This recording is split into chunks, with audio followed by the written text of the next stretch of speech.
بسم الله الرحمن الرحيم. الرحمن علم القرآن، خلق الإنسان، علمه البيان.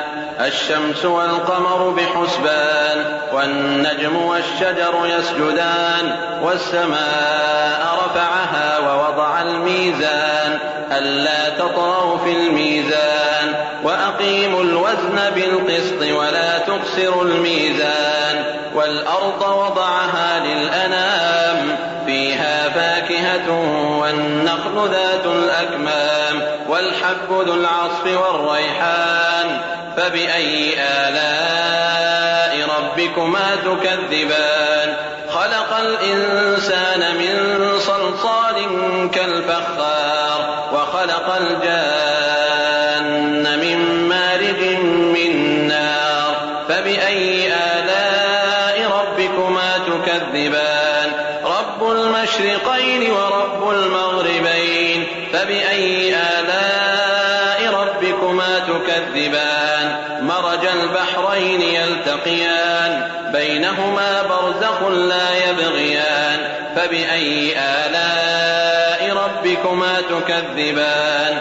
يخرج منهما اللؤلؤ والمرجان. فبأي آلاء ربكما تكذبان؟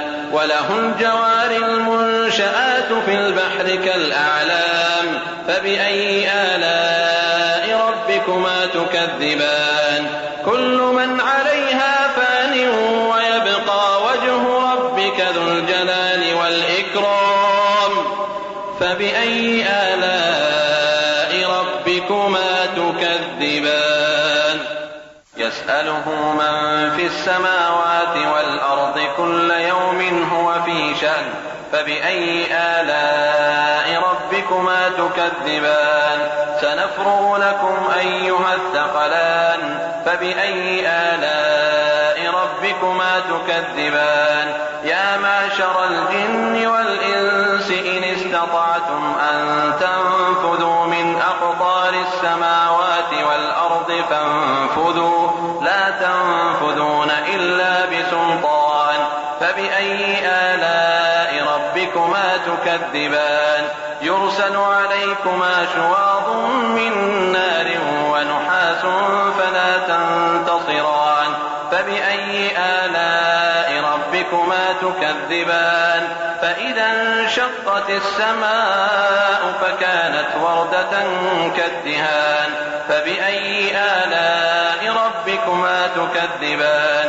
فيومئذ لا يسأل عن ذنبه إنس ولا جان.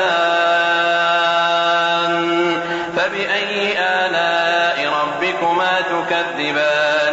يعرف المجرمون بسيماهم فيؤخذ بالنواصي والأقدام.